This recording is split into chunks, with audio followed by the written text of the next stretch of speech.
Hello, hello, and welcome to Southwest Shakespeare Story Classic Live. Good morning, good afternoon, good evening, depending on when you're watching this. It is morning here, and it is a great day to finish up this fantastic book. I had no idea when I started it how much I was going to love it, and I actually might like this one more than Rebecca. Shh, don't tell Mr. Maurier.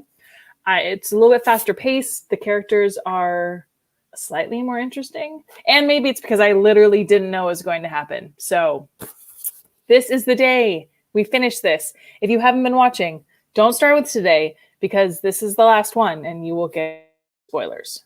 Go back a couple of episodes and then join us. We do, however, have Miss James. Good morning. Hi. I'm sad that this is going to end because I've enjoyed seeing you virtually for the last couple of weeks, couple of months, really, with both books. And hopefully we will see each other in person at some point. The world is weird and anything's possible. So yes, happy Tuesday.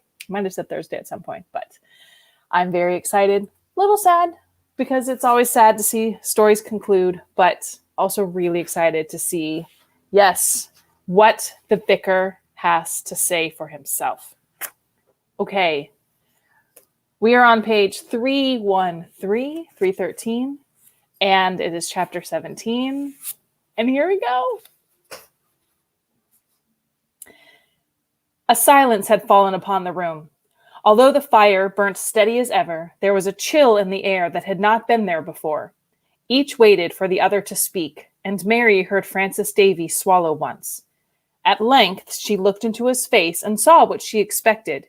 The pale, steadfast eyes staring at her across the table, cold no longer, but burning in the white mask of his face like living things at last.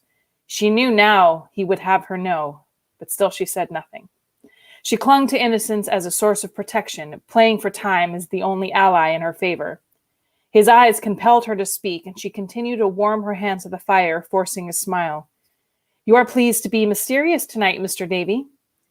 He did not answer at once. She heard him swallow again, and then he leant forward in his chair with an abrupt change of subject. "You lost your confidence in me today before I came," he said. "You went to my desk and found the drawing. You were disturbed. No, I did not see you. I'm no keyhole watcher, but I saw that the paper had been moved. You said to yourself, as you have said before, what manner of man is this vicar of Altrincham? And when you heard my footsteps on the path, you crouched in your chair there, before the fire, rather than look upon my face. Don't shrink from me, Mary Yellan. There is no longer any need for pretense between us, and we can be frank with one another, you and I." Mary turned to him, and then away again. There was a message in his eyes she feared to read. "I am very sorry I went to your desk," she said. "Such an action is unforgivable, and I don't yet know how I came to it. As for the drawing, I am not ignorant of such things, and whether it be good or bad, I cannot say." "Never mind if it be good or bad. The point is that it frightened you." "Yes, Mr. Davy, it did." "You said to yourself again, this man is a freak of nature, and his world is not my world." "You were right there, Mary Yellan. I live in the past, when men were not so humble as they are today. Oh, not your heroes of history in doublet and hose and narrow-pointed shoes. They were never my friends. But long ago, in the beginning of time, when the rivers and the sea were one, and the old gods walked the hills." He rose from his chair and stood before the fire, a lean, black figure with white hair and eyes, and his voice was gentle now as she had known it first. "Were you a student, you would understand," he said. "But you are a woman, living already in the 19th century, and because of this my language is strange to you. Yes, I am a freak in nature and a freak in time. I do not belong here, and I was born with a grudge against the age and a grudge against mankind. Peace is very hard to find in the 19th century. The silence is gone, even on the hills. I thought to find it in the Christian church, but the dogma sickened me, and the whole foundation is built upon a fairy tale. Christ himself is a figurehead, a puppet thing created by man himself. However, we can talk of these things later, when the heat and turmoil of pursuit are not upon us. We have eternity before us. One thing at least, we have no traps or baggage, but can travel light as they traveled of old." Mary looked up at him, her hands gripping the sides of her chair. I don't understand you, Mr. Davy. Why, yes, you understand me very well.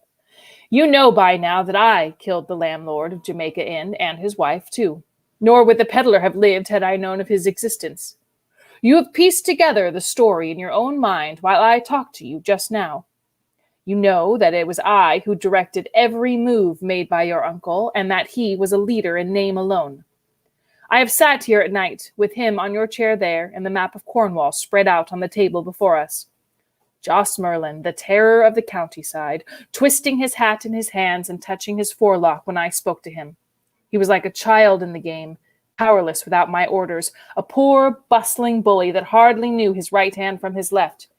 His vanity was like a bond between us, and the greater his notoriety amongst his companions, the better was he pleased. We were successful, and he served me well. No other man knew the secret of our partnership. You were the block, Mary Yellan, against which we stubbed our toes. With your wide, inquiring eyes and your gallant, inquisitive head, you came amongst us, and I knew the end was near. In any case, we had played the game to its limit, and the time had come to make an end. I know. Catherine, I just read your thing. Yes, I know. Yeah. I always thought Vicar was going to be a benefit to her. Not so much. In any case, we had played the game to its limit, and the time had come to make an end. How you pestered me with your courage and your conscience, and how I admired you for it. Of course, you must hear me in the empty guest room at the inn, and must creep down to the kitchen and see the rope upon the beam. That was your first challenge. And then you steal out upon the moor after your uncle, who had a tryst with me in rough Tor, and losing him in the darkness, stumble upon myself and make me a confidant. Well, I became your friend, did I not, and gave you good advice, which, believe me, could not have been bettered by a magistrate himself. Your uncle knew nothing of our strange alliance, nor would he have understood. He brought his own death upon himself by disobedience. I knew something of your determination, and that you would betray him at first excuse. Therefore, he should give you none, and time alone should quiet your suspicions. But your uncle must drink himself to madness on Christmas Eve, and, blundering like a savage and a fool, set the whole country ablaze. I knew then he had betrayed himself, and with the rope around his neck would play his last card and name me master. Therefore he had to die, Mary Yellan, and your aunt, who was his shadow. And had you been at Jamaica Inn last night when I passed by, you too, no, you would not have died. He leant to her, and taking her two hands, he pulled her to her feet so that she stood level with him, looking in his eyes. No, he repeated, you would not have died. You would have come with me then, as you will come with me tonight. She stared back at him, watching his eyes. They told her nothing. They were clear and cold as they had been before, but his grip upon her wrists was firm and held no promise of release. You are wrong, she said. You would have killed me then, as you will kill me now. I am not coming with you, Mr. Davy. Death to dishonor, he said, smiling, the thin line breaking the mask of his face. I face you with no such problem. You have gained your knowledge of the world from books, Mary, where the bad man wears a tail beneath his cloak and breathes fire through his nostrils. You have proved yourself a dangerous opponent, and I prefer you by my side. There, that is a tribute. You're young, you have a certain grace which I would hate to destroy. Besides, in time, we will take up the threads of our first friendship, which has gone astray tonight. You are right to treat me as a child and a fool, Mr. Davy, said Mary. I have been both since I stumbled against your horse that evening. Any friendship we may have shared was a mockery and a dishonor, and you gave me counsel with the blood of an innocent man scarce dry upon your hands. My uncle at least was honest. Drunk or sober, he blurted his crimes to the four winds and dreamt of them by night, to his terror. But you wear the garments of a priest of God to shield you from suspicion. You hide behind the cross. You talk to me of friendship. Your revolt and your disgust please me the more, Mary Yellan, he replied. There is a dash of fire about you that the women of old possessed. Your companionship is not a thing to be thrown aside. Come, let us leave religion out of our discussion.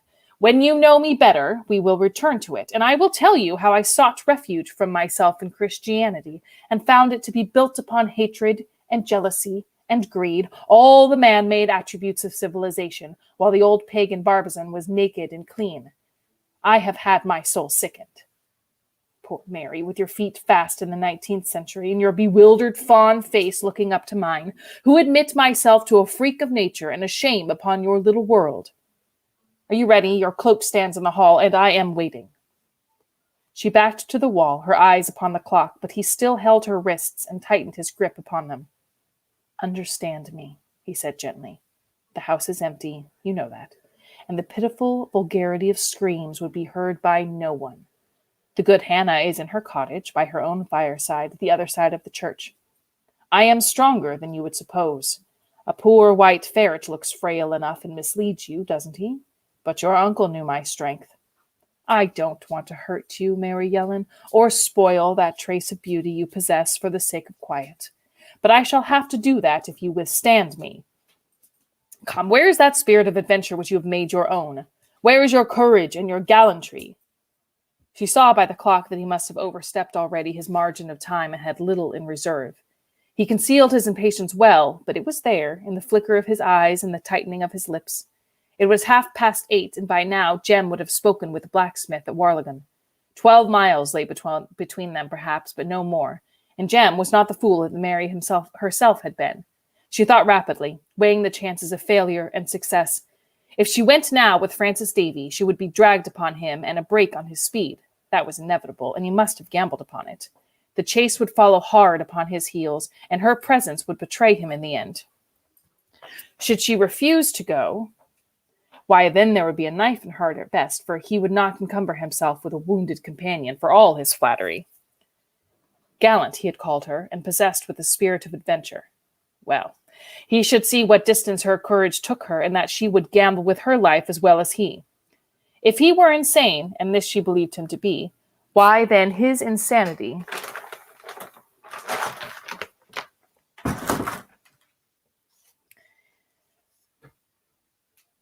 If he were insane, and this she believed him to be, why then his insanity would bring about his destruction. If he were not mad, she would be that stumbling block she had been to him from the beginning, with her girl's wits matched against his brains. She had the right upon her side, and faith in God, and he was an outcast in the hell of his own creation. She smiled then, and looked into his eyes, having made her decision.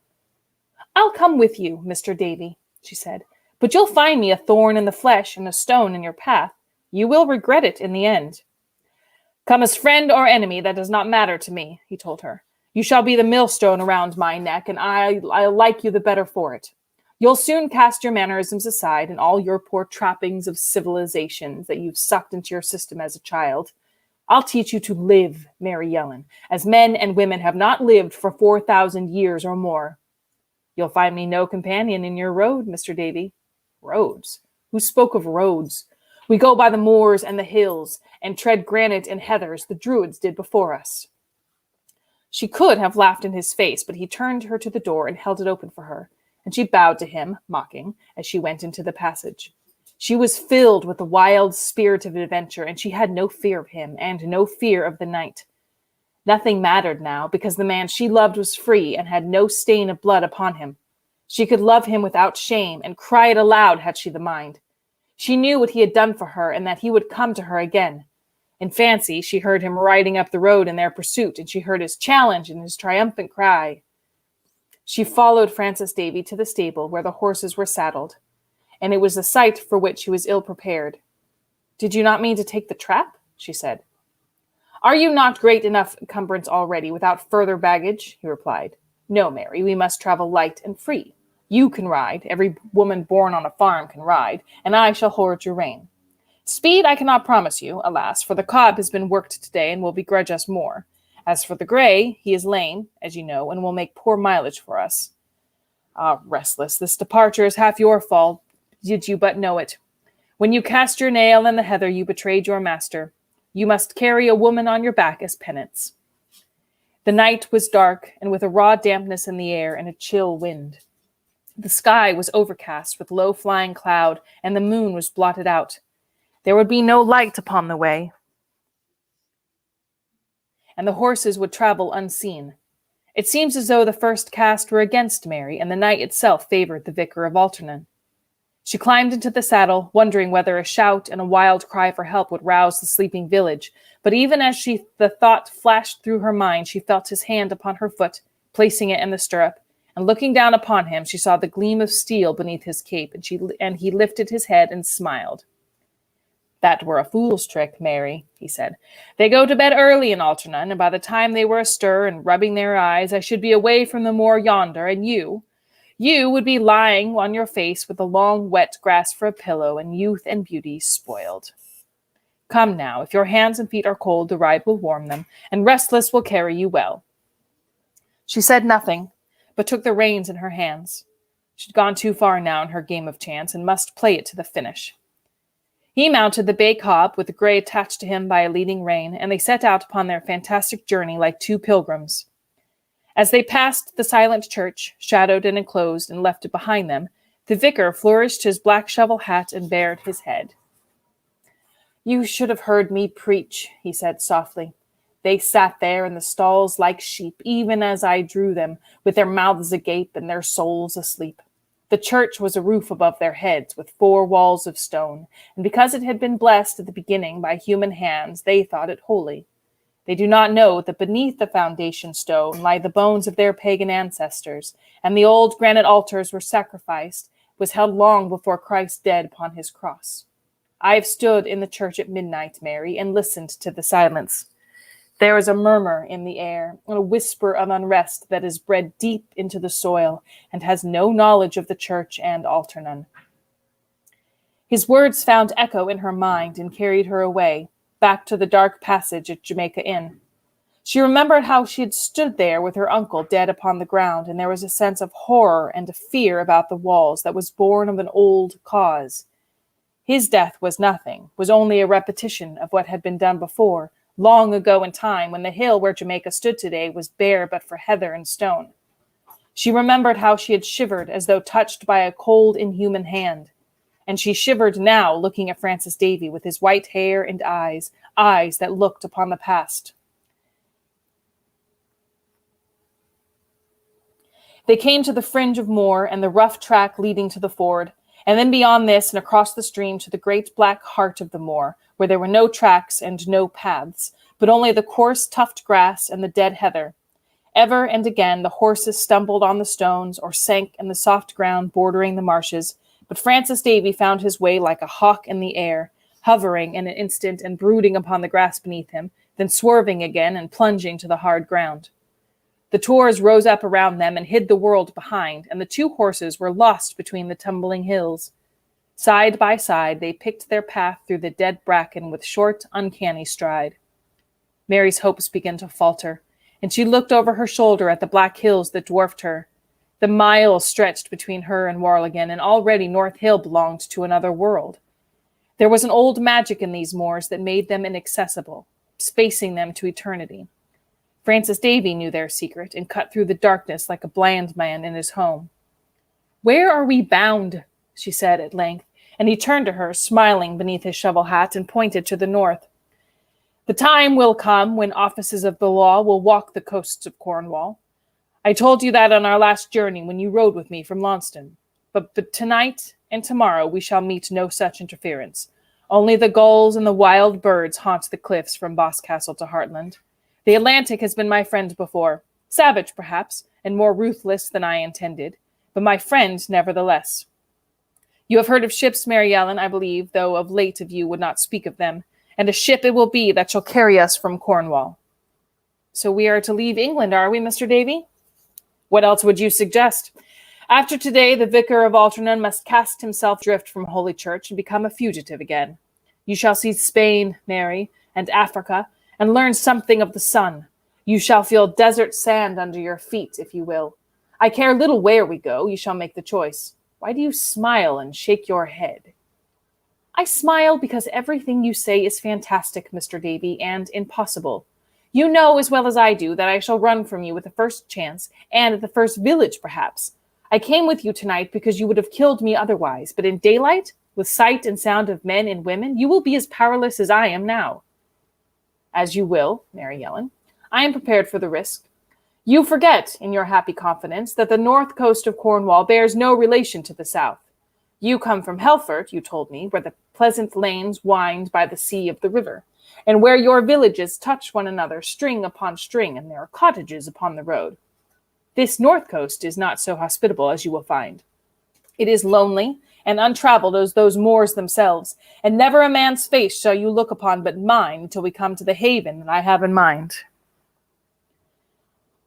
Let me grant you that, then, said Mary, with a bluster born of fear. Let me grant even that the sea is reached, and we upon your waiting ship with the coast behind us.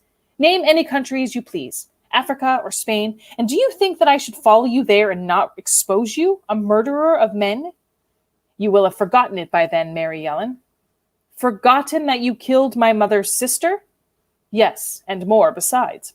Forgotten the moors, and Jamaica Inn, and your own little blundering feet that stumbled across my path? Forgotten your tears, and the high road from Launceston, and the young man who caused them? You are pleased to be personal, Mr. Davy. I am pleased to have touched you on the raw. Oh, don't bite your lip and frown. I can guess your thoughts. I told you before, I have heard confessions in my day, and I know the dreams of women better than you do yourself. There I have the advantage of the landlord's brother. He smiled again, the thin line breaking in his face, and she turned away so she could not see the eyes that degraded her. They rode in silence, and after a while it seemed to Mary that the darkness of the night became intensified and the air closer, nor could she see the hills around her as she had done before. The horses picked their way delicately, and now and again stopped in their tracks and snorted as though in fear, uncertain of their steps. The ground was soggy now and treacherous, and though Mary could no longer see the land on either side, she knew by the feel of the soft, yielding grass that they were encompassed by marshes. This accounted for the horse's fear, and she glanced at her companion to discover his mood. He leant forward in his straddle, straining his eyes to the darkness that every moment became thicker and harder to penetrate, and she saw by his tense profile and his thin mouth tight across like a strap that he was concentrating every nerve upon their passage, fraught suddenly with new danger. The nervousness of her horse communicated itself to the rider, and Mary thought of these some marshes as she had seen them in the broad light of day.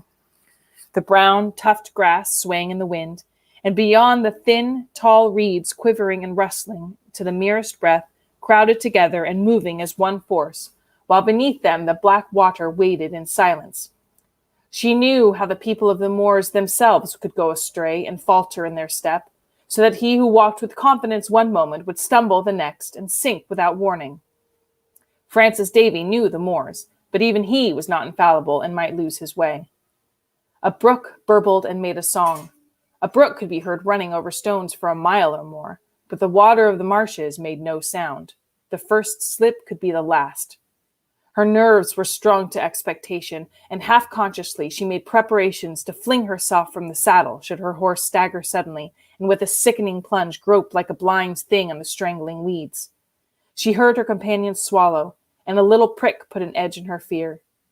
He peered to right and left, his hat in his hand to better his sight, and already the moisture glistening in his hair and clung to his garments.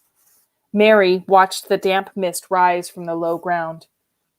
She smelt the sour and rotting tang of reeds, and then, in front of them, barring their further process, rolled a great bank of fog out of the night, a white wall that stifled every scent and sound. Francis Davy drew rein, and the two horses obeyed him instantly, trembling and snorting, the steam from their flanks merging with the mist. They waited a while, for a moorland fog can roll away as suddenly as it comes, but this time there was no thin clearing of the air and no dissolving threads. It hung about them like a spider's web. Then Francis Davy turned to Mary. Like a ghost he looked beside her, with a fog on his lashes and his hairs, and his white mask face inscrutable as ever. The gods have gone against me after all, he said. I know these fogs of old, and this one will not lift for several hours. To continue now amongst the marshes would be worse madness than to return. We must wait for the dawn. She said nothing. Her first hopes returning to her again, but even as the thought came to her, she remembered that fog baffled pursuit and was an enemy to the hunter as well as the hunted. Where are we? She asked, and as she spoke, He took her rein once more and urged the horse to the left, away from the low ground, until the yielding grass gave pace to firmer heather and loose stones, while the white fog moved with them step by step. "There will be rest for you after all, Mary Yellan," he said, "and a cave for your shelter and granite for your bed. Tomorrow may bring the world to you again, but tonight you shall sleep in Rough Tor." The horses bent to the strain, and they climbed slowly and ponderously out of the mist to the black hills behind. Later, Mary sat shrouded. One second.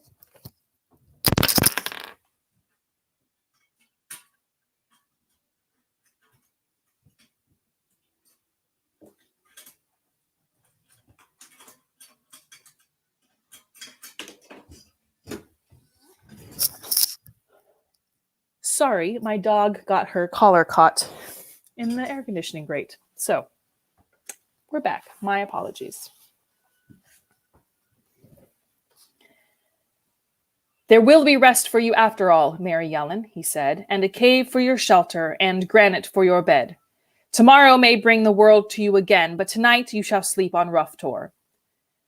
The horses bent to the strain, and they climbed slowly and ponderously out of the mist to the black hills beyond.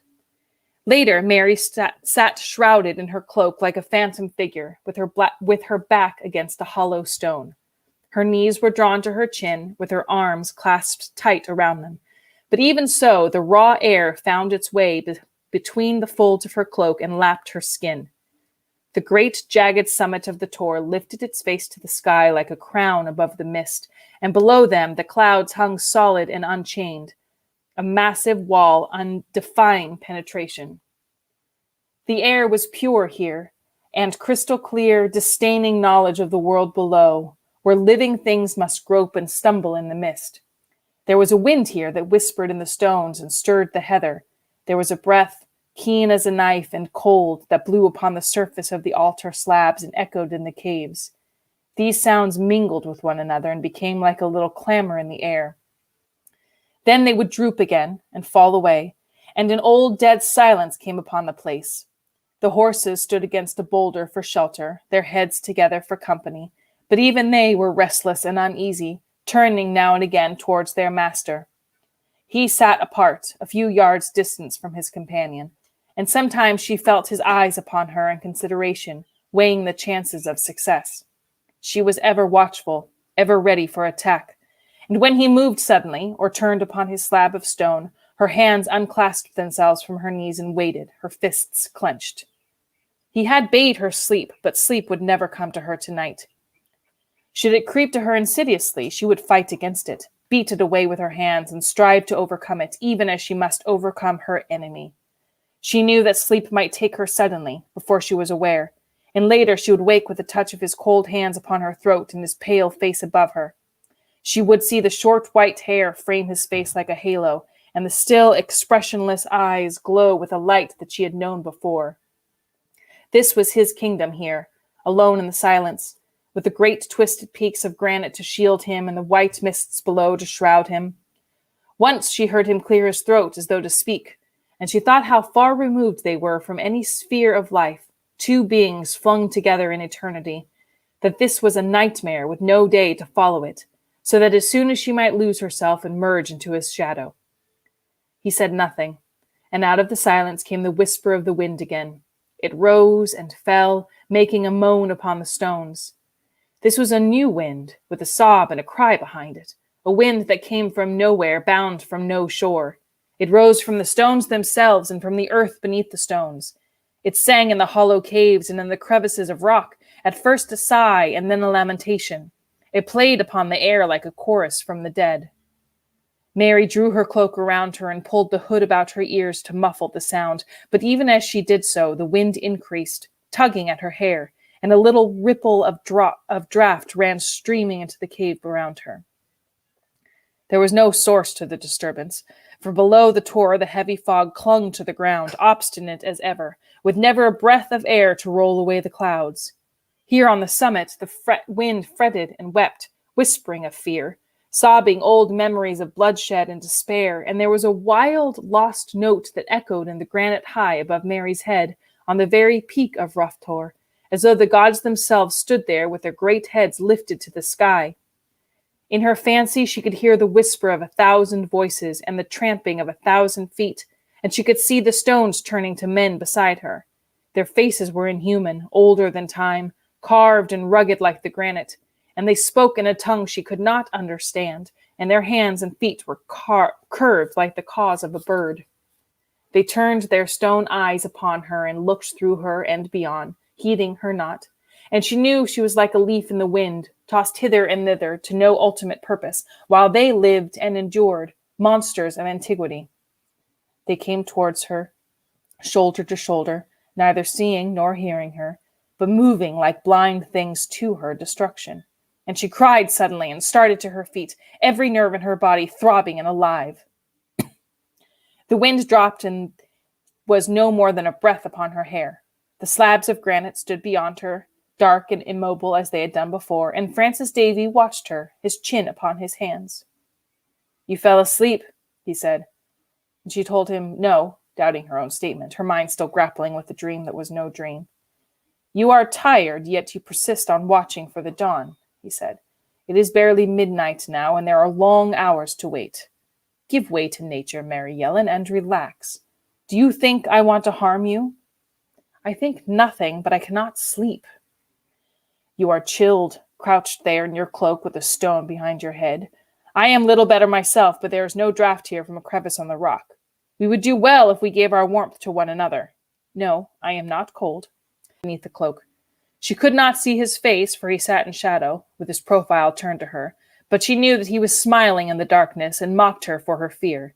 She was cold, as he had said, and her body craved for warmth, but she would not go to him for protection. Her hands were numb now, and her feet had lost all feeling, and it was as though the granite had become part of her and held her close. Her brain kept falling on and off into a dream, and he walked into it, a giant, fantastic figure, with white hair and eyes, who touched her throat and whispered in her ear.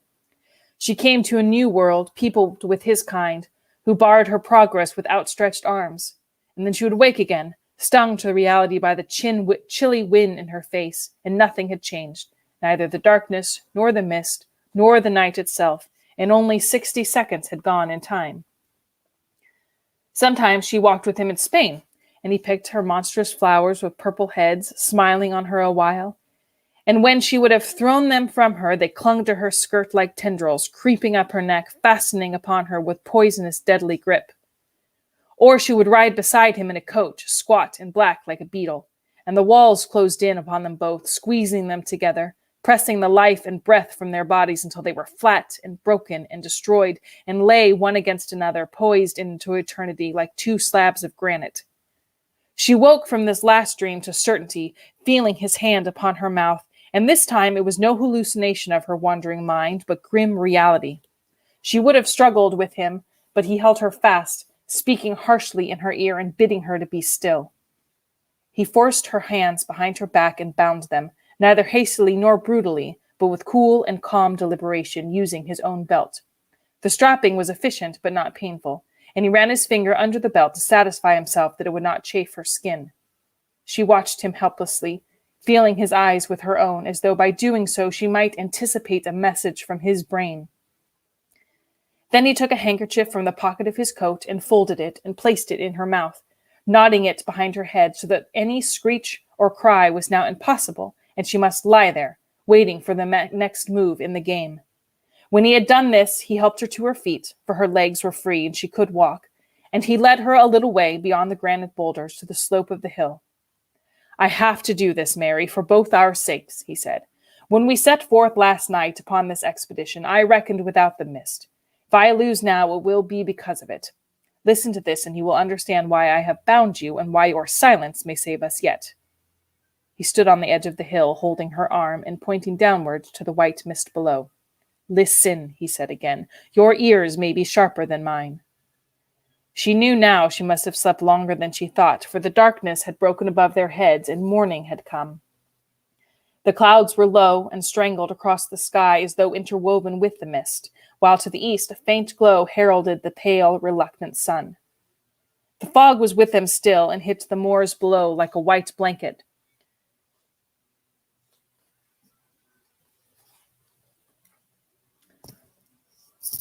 Can you hear me a little better, Stanley? Sorry, I will try to just keep it closer to me like this.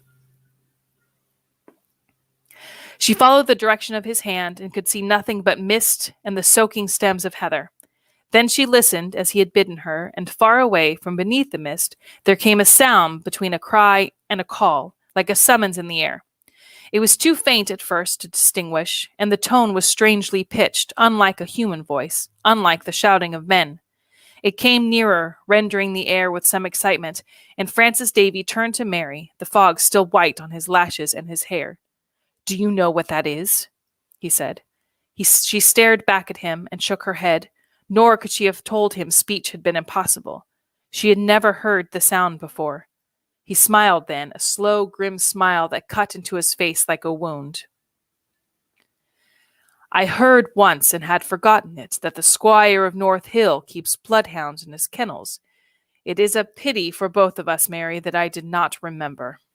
She understood, and with a sudden comprehension of that distant, eager clamor, she looked up at her companion, horror in her eyes, and from him to the 2 horses standing patiently as ever by the slabs of stone. "Yes," he said, following her glance, "we must let them loose and drive them down to the moors below. They can serve us no longer and would only bring the pack upon us. Poor Restless, you would betray me once again." She watched him, sick at heart, as he released the horses and led them to the steep slope of the hills.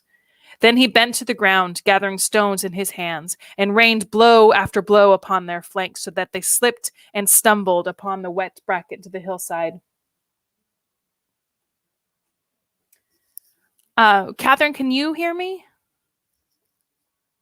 I don't know why it's not working.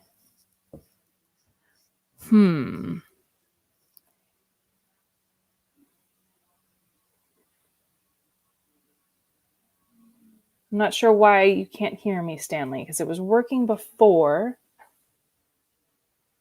I'll see if Catherine can pop in and say if she can hear.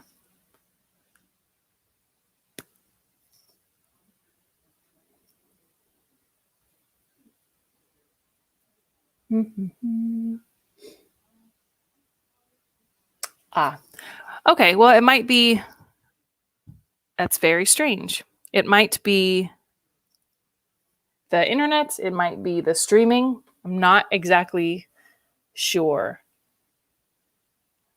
I don't know why that's happening. Oh, probably because there's only like 7 pages left. Okay, I am going to just plug through, I guess, because I don't know how to fix that. I could take it off my. Is this any better? So I took off my headphones and we'll just use the laptop mic. Just let me know, is that any better? Any worse? If we were on, I would just be like, thumbs up, thumbs down. I will wait and I'll keep talking until.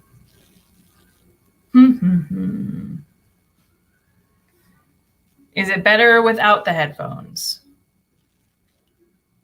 All right, I'll keep going without the headphones. And then hopefully one of you will pop in and let me know.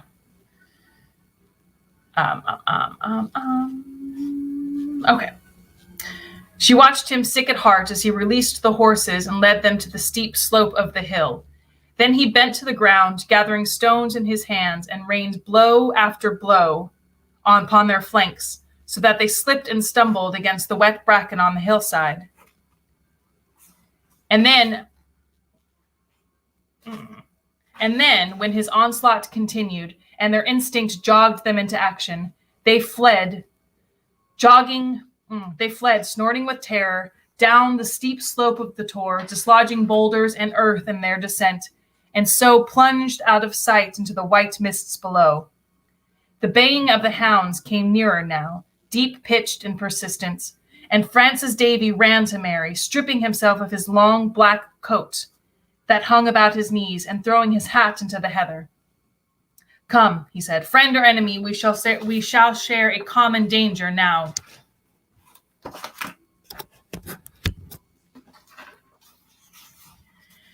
They scrambled up the hill amongst the boulders and the slabs of granite.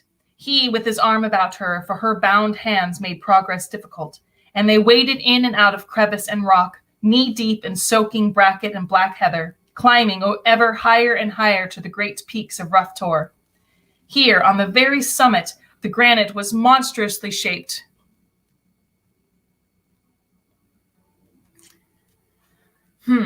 Well, I'll keep going. I'm sorry, Stanley. I wonder if I'm not sure what it is. I'm so sorry.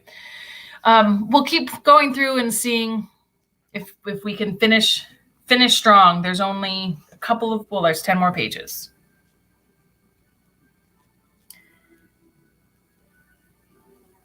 Here, on the very summit, the granite was monstrously shaped, tortured and twisted to the semblance of a roof, and Mary lay beneath the great stone slab, breathless and bleeding from her scratches, while he climbed above her, gaining foothold to the hollows of the stone. He reached down to her, and though she shook her head and made sign that she could climb no further, he bent and dragged her to her feet again, cutting at the belt that bound her and tearing the handkerchief from her mouth. Save yourself, then, if you can, he shouted, his eyes burning in his pale face, his white halo of hair blowing in the wind. She clung to a table of stone some 10 feet from the ground, panting and exhausted, while he climbed above her and beyond, his lean black figure like a leech on the smooth surface of the rock. The baying of the hounds was unearthly and inhuman, coming as it did from the blanket of fog below, and the chorus was joining now by the cries and the shouting of men, a turmoil of excitement that filled the air with sounds and was more the terrible because it was unseen. The clouds moved swiftly across the sky, and the yellow glow of the sun swam into view above a breath of mist. The mist parted and dissolved. It rose from the ground in a twisting column of smoke to be caught up in the passing clouds, and the land that it had covered for so long stared up at the sky pallid and newborn. Mary looked down upon the sloping hillside, and there were little dots of men standing knee-deep in the heather, the light of the sun shining upon them, while the yelping hounds, crimson-brown against the gray stone, ran before them like rats amongst the boulders. They came fast upon the trail, 50 men or more, shouting and pointing to the great tablets of stone, and as they drew near, the clamor of the hounds echoed in the crevices and whined in the caves. The clouds dissolved as the mist had done, and a patch of sky larger than a man's hand showed blue above their heads. Somebody shouted again, and a man who knelt in the heather, scarcely 50 yards from Mary, lifted his gun to his shoulder and fired. The shot spat against the granite boulder without touching her, and when he rose to his feet, she saw the man was Jem, and he had not seen her. He fired again, and this time the shot whistled close to her ear, and she felt the breath of its passing upon her face. The hounds were worming in and out amidst the bracken, and one of them leapt at the jutting rock beneath her, his great muzzle snuffling the nose. Then Jem fired once more and looked beyond her, and Mary saw the tall figure of Francis Davy outlined against the sky, standing upon a wide slab like an altar high above her head.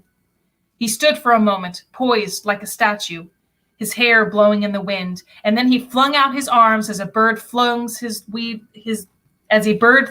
wings for flight, and drooped suddenly and fell down from his granite peak to the wet, dank heather and the little crumbling stones. It was a hard, bright day in early January. The ruts and holes in the high road, which were generally inches thick in mud or water, were covered with a thin layer of ice, and the wheel tracks were hoary with frost.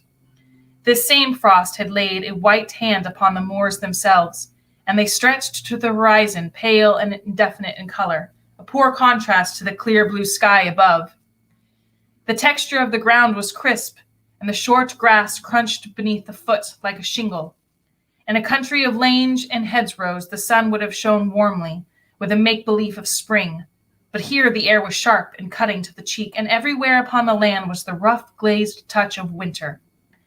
Mary walked alone on 12 men's moor, with a keen wind slapping her face, and she wondered why it was that Kilmar, to the left of her, had lost his menace and was now no more than a black scarred hill under the sky. It might be that anxiety had blinded her to beauty, and she had made confusion in her mind with man and nature. The ancestry of the Moors had been strangely interwoven with the fear and hatred of her uncle and Jamaica Inn. The Moors were bleak still, and the hills were friendless, but their old malevolence had vanished, and she could walk upon them with indifference. She was at liberty now to go where she would, and her thoughts turned to Helford and the green valleys of the south. She had a queer, sick longing for home in her heart and the sight of warm, familiar faces. The broad river ran from the sea, and the water lapped the beaches. She remembered with pain every scent and sound that had belonged to her so long, and how the creeks branched away from the parent river like wayward children to lose themselves in the trees and the narrow, whispering streams. Thank you, Stanley. The woods gave sanctuary to the weary, and there was music in the cool rustle of the leaves in summer and shelter beneath the naked branches, even in winter. She was hungry for birds and their flight amongst the trees. She yearned for the homely murmurs of a farm, the cluck of hens, the clarion screech of a cock, and the flustered rasp of geese. She wanted to smell again the rich, warm dung in the sheds and feel the warm breath of cows upon her hands, heavy footsteps treading the yard and the clank of pails beside the well. She wanted to lean against a gate and look upon a village lane, give good night to a passing friend and see the blue smoke curl from the chimneys. There would be voices she would know, rough and gentle in her ear, and a laugh somewhere from a kitchen window. She would concern herself with the business of her farm, rise early and draw water from the well, move amongst her little flock with confidence and ease, bend her back to labor and count the strain a joy and an antidote to pain. All seasons would be welcome for the harvest they would bring, and there would be peace and contentment in her mind. She belonged to the soil and would return to it again, rooted to the earth as her forefathers had been. Helford had given her birth, and when she died, she would be part of it once more. Loneliness was a thing of poor account and came not into her consideration. A worker paid no heed to solitude, but slept when his day was done. She had determined upon her course, and the way seemed fair and good to follow. She would not linger any more as she had done during the week, faint and indecisive, but make known her project to the Bassets when she returned for the midday meal. They were kind and full of suggestions, overfull perhaps with their entreaties that she should stay amongst them for the winter at least, and rather that she should feel a burden upon them, had put to her, with a kindly tact, that they would employ her even in some position in the household, have a care, perhaps, for the children, be companion to Mrs. Bassett herself. To these conversations she had lent a meek and unwilling ear, committing nothing, studiously polite, and continually thanking them for what they had already done. The squire, bluff and good-humored, twitted at her at dinner for her silence. "Come, Mary, smiles and thanks are well enough in their way, but you must make up your mind. You are too young to live alone, you know, and I'll tell you to your face you are too pretty. There's a home for you here at North Hill, you know that, and my wife joins with me in begging you to stay. Plenty to do, you know, plenty to do. There are flowers to be cut for the house, and letters to write, and the children to scold. Why, you'd have your hands full, I promise you." And in the library, Mrs. Bassett would say much the same, laying a friendly hand on Mary's knee. "We love to have you in the house. Why do you not continue here indefinitely? The children adore you, and Henry told me yesterday you should have his pony if you but said the word, and that is a high attribute from him, I assure you. We would give you a pleasant, carefree time with no worries or cares, and you would be a companion to me when Mr. Bassett is away. Do you still fret after your home at Helford?" Then Mary smiled and thanked her once again, but she could not put into words how much the memory of Helford meant to her. They guessed that the strain of the past month still had its hand upon her, and in their kindness strove to make amends. But the Bassets kept open house at North Hills, and the neighbors from many miles around called with, naturally enough, one topic of conversation on their lips. 50 and 100 times must Squire Bassett tell his tale, and the names of Algernon and Jamaica became loathsome to Mary's ear, who would be rid of them forever. Here was another reason for departure. She had become too much an object of curiosity and discussion, and the Bassets, with little show of pride, would point her as a heroine to their friends. She strove in gratitude to do her best, but she was never at her ease amongst them. They were not her kind. They were another race, another class. She had respect for them, and liking, and goodwill, but she could not love them. In the kindness of their hearts, they would have her enter into conversation when the company was present, and strove that she would not sit alone, while she longed the while for the silence of her own bedroom or the homely kitchen of Richards the groom, whose apple-cheeked wife would make her welcome. And the squire, flogging his humor, would turn to her for advice, laughing heartily at every word he said.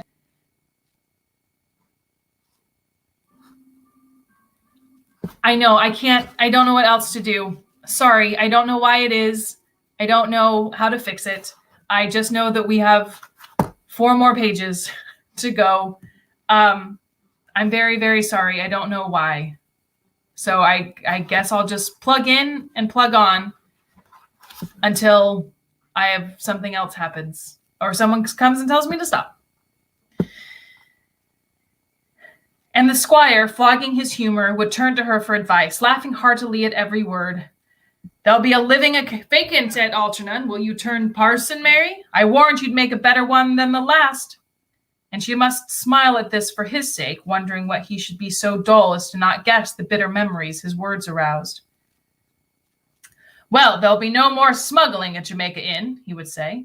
And if you would have my way, no drinking either. I'll sweep the place clean of all those cobwebs, and not a poacher nor a gypsy will dare show his face within the walls when I have done with it. I'll put an honest fellow there who'll ever smelt brandy in his life, and he shall wear an apron around his waist and write the word welcome above the door. And do you know who shall call upon him first? Why, Mary, you and I. And he would burst into a shout of laughter, slapping his thigh, while Mary forced to smile and answer rather than the joke should fail.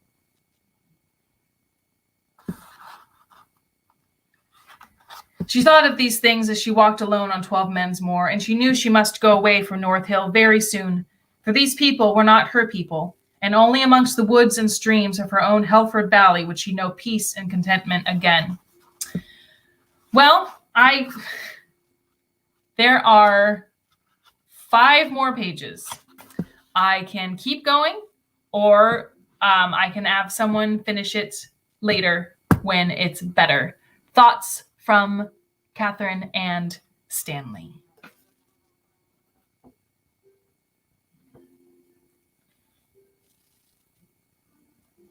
I can't see how bad it is on my end, so I'm looking to you for what you would like to do. Keep plugging forward for the next 6 pages, or not.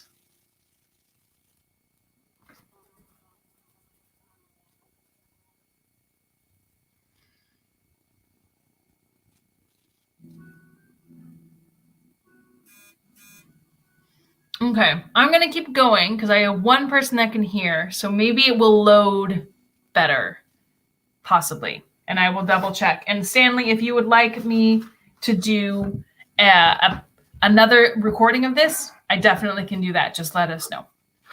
Okay, so we're going to push forward, and then if we need to do a second one, Stanley, I can definitely do that for you.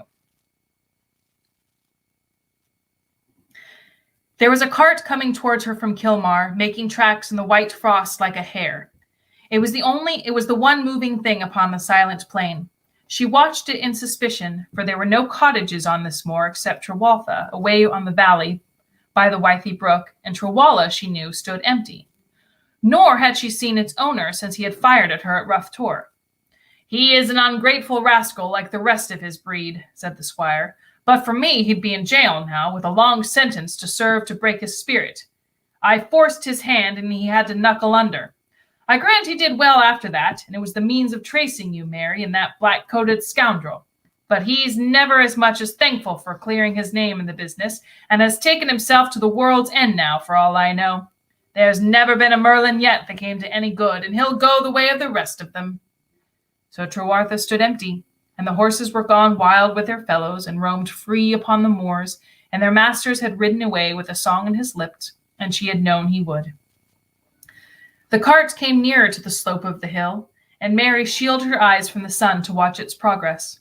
The horse bent to the strain, and she saw that it labored beneath a strange load of pots and pans and mattresses and sticks. Someone was making for the country with his home upon his back. Even then she did not tumble to the truth, and it was not until the cart was below her and the driver, walking by the side, looked up to her and waved that she recognized him. She went down towards the cart with a fine show of indifference and turned at once to the horse to pat him and speak to him, while Jem kicked a stone under the wheel and wedged it there for safety. "Are you better?" he called from the cart. "I heard you were sick and had taken to bed." "You must have heard wrong," said Mary. "I've been about the house here at North Hill and walking upon the grounds. There's never been much the matter with me except a hatred for my neighborhood." "There was a rumor you were to settle down there and be companion to Mrs. Bassett. That's more like the truth, I suppose. Well, you'll lead a soft life enough with them, I dare say. No doubt they're kindly people when you know them." "They've been kinder to me than anyone else in Cornwall since my mother died. That's the only thing that matters to me. But I'm not staying at North Hill for all that." "Oh, you're not?" "No, I'm going back to Helford." "What will you do there?" "I shall try and start the farm again, or at least work my way to it, for I haven't the money yet. But I have friends there, and friends in Helston, too, that will help me at the beginning." "Where will you live?" "There's not a cottage in the village I couldn't call home if I wanted to. We're neighborly in the south, you know." "I've never had neighbors, so I cannot contradict you, but I have had the feeling always it would be like living in a box to live in a village. Poke your nose over your gate into another man's garden, and if his potatoes are larger than your own, there's a talking upon it, and argument. You know, if you cook a rabbit for your supper, he'll have the sniff of it in his kitchen. Damn it, Mary, that's no life for anyone." She laughed at him, for his nose was wrinkled in disgust, and then she ran her eye over his laden cart and the confusion he had there. "What are you doing with that?" she asked him. "I've got a hatred for my neighborhood, the same as you," he said. "Want to get away from the smell of peat and bog and the sight of Kilmar yonder with his ugly face frowning upon me from dusk till dawn. Here's my home, Mary, all I've ever had of it, here in the cart, and I'll take it with me and set it up wherever my fancy takes. I've been a rover since a boy, never any ties, nor roots, nor fancies for a length of time. And I dare say I'll die a rover too. It's the only life in the world for me." "There's no peace, Jem, in wandering, and no quiet. Heaven knows that existence itself is a long enough journey without adding to the burden. There'll come a time when you'll want your own plot of ground, your four walls and your roof, and somewhere to lay your poor, tired bones." "The whole country belongs to me, Mary, if it comes to that, with the sky for a roof and the earth for a bed. You don't understand. You're a woman, and your home is your kingdom and all the little familiar things of day to day. I've never lived like that and never shall. I'll sleep on the hills one night and in a city the next. I like to seek my fortune here and there and everywhere, with strangers for company and passers-by for friends. Today I met a man upon the road and journeyed with him for an hour or for a year, and tomorrow he's gone again. We speak a different language, you and I." Mary went on with her patting of the horse, the good flesh warm and damp beneath her hand, and Jem watched her, the ghost of a smile on his lips. "Which way will you go?" she said. "Somewhere east of Tamar. Doesn't matter to me," he said. "I'll never come west again, not till I'm old and gray, and have forgotten a lot of things.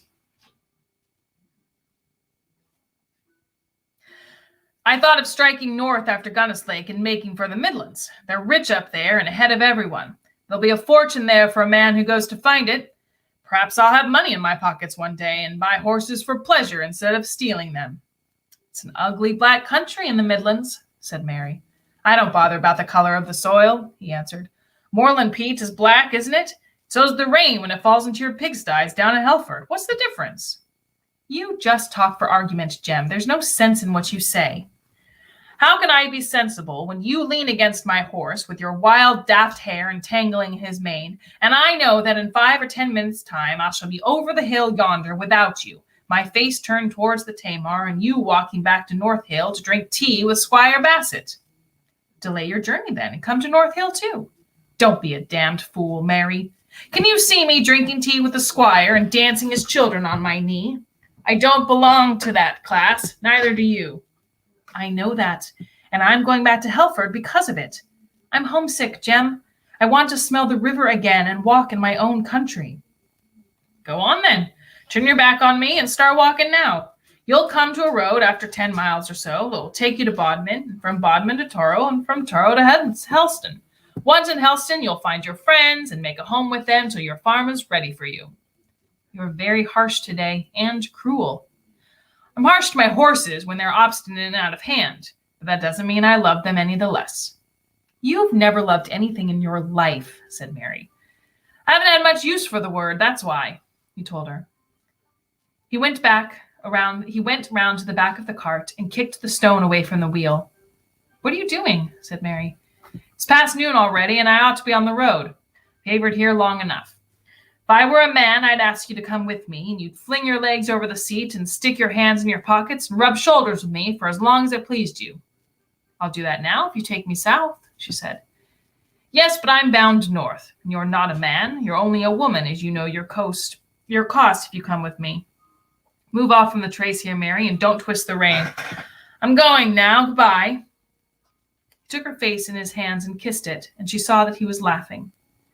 When you're an old maid in mittens down at Helford, you'll remember that, he said, and it will have to last you till the end of your days. He stole horses, you'll say to yourself, and he didn't care for women, and but for my pride, I'd have been with him now. He climbed into the cart and looked down upon her, flicking his whip and yawning. I'll do 50 miles before tonight and sleep like a pup at the end of it in a tent by the side of the road. I'll kindle a fire and cook bacon for my supper. Will you think of me or not? She did not listen, though. She stood with her face towards the south, hesitating and twisting her hands. Beyond those hills, the bleak moors turned to pasture, and the pasture to valleys and to streams. The peace and quiet of Helford waited for her beside the running water. It's not pride, she told him. You know that it's not pride. There is a sickness in my heart for home and all the things I've lost. He said nothing, but drew the reins to his hands and whistled to the horse. Wait, said Mary. Wait and hold him still and give me your hand. He laid the whip aside and reached down to her and swung her beside him on the driver's seat. What now? He said. Where do you want me to take you? You have your back to Helford, do you know that? Yes, I know. If you come with me, it will be a hard life and a wild one at times, Mary, with no bidding anywhere and little rest and comfort. Men are ill companions when the mood takes them, and I, God knows, the worst of them. You'll get a poor exchange for your farm and small prospect of the peace you crave. I'll take the risk, Jem, and chance your moods. Do you love me, Mary? I believe so, Jem. Better than Helford? I can't ever answer that. Why are you sitting here beside me, then? Because I want to. Because I must. Because now and forevermore, this is where I belong to be, said Mary. He laughed then and took her hand and gave her the reins. She did not look back over her shoulder again, but set her face towards the Tamar. And that's it. That's the end. We did it. I'm verklempt from this ending. I am a little taken aback by how she put them together. Yeah, I mean, I'm glad they're together. And maybe he'll settle. I don't know. I don't ever want to think that, anyone can change anyone, but I'm kind of sad she doesn't get her farm. Oh, she'll go on a huge adventure and it'll be amazing. Fantastic book. I can't wait to keep reading this author. Like, these two books have been amazing. Yes, the story, so good. So good. And her writing and her characters, just, yeah, I'm very excited to read more. Thank you. I'm very sorry for the audio issues. Like I said, I can't see them on my end. But thanks for plugging along. I hope to see all of you at some point in real life. Until then, keep reading, keep loving, keep drinking water, keep being safe. Take care of each other, take care of yourself. And I wish you a really, really, really fantastic day. All right. Till next time.